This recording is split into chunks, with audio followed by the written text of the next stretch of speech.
Sekarang kita akan meninjau rangkaian RLC yang mengandung hambatan atau resistor R, kemudian induktor atau kumparan L, kemudian kapasitor C.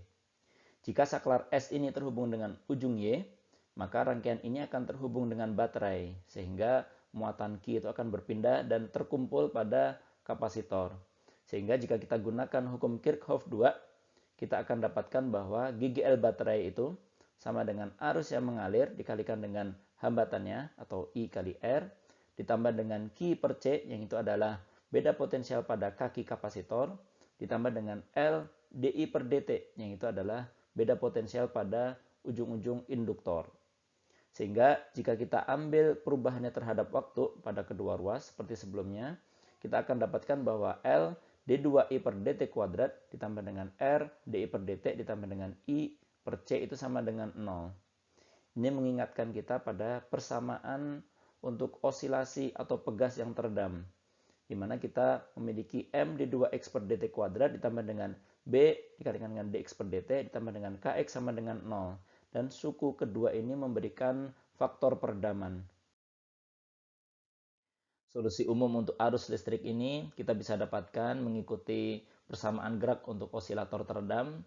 Dan kita dapatkan bahwa I sebagai fungsi dari T itu adalah I0 dikalikan dengan eksponen minus R per 2 LT kosinus omega aksen T. Di mana besarnya omega aksen ini dapat kita hitung.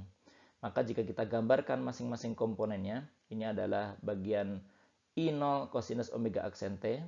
Kemudian ini adalah bagian eksponennya, I0 eksponen minus R per 2 LT. Maka fungsi osilasi teredam untuk arus itu ditunjukkan oleh garis hijau ini. Sehingga arus itu seperti berosilasi, berubah-ubah arahnya, tapi lama-kelamaan akan menjadi 0.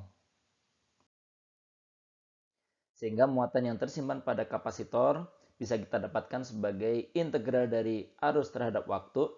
Sehingga kita dapatkan bahwa muatan akhir kapasitor, yakni setelah waktu yang cukup lama, itu besarnya adalah I0 dibagi 2 dikalikan dengan RC, atau I0 per 2 dikalikan dengan tau C, di mana tau C ini adalah konstanta waktu kapasitif.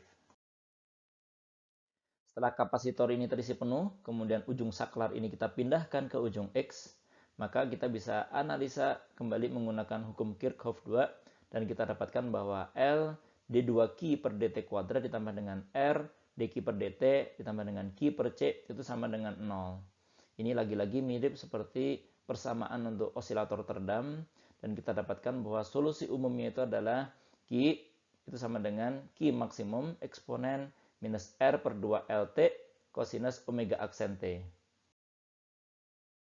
Sehingga dapat kita gambarkan fungsi untuk masing-masing komponen ini, di mana ini adalah bagian sinusoidanya, Qmax kosinus omega aksen T. Kemudian ini adalah bagian eksponennya, Qmax eksponen minus R per 2 LT. Sehingga fungsi osilasi teredam untuk muatan itu dapat digambarkan dengan garis hijau ini.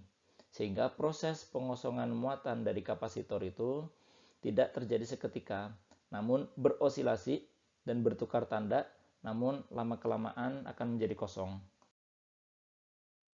Jika kita analisa energi yang tersimpan, yang besarnya itu adalah UL ditambah dengan UC, karena resistor itu tidak menyimpan energi, kemudian kita ambil perubahannya, maka perubahan energi terhadap waktu itu tidak lain adalah energi yang hilang atau berubah menjadi panas.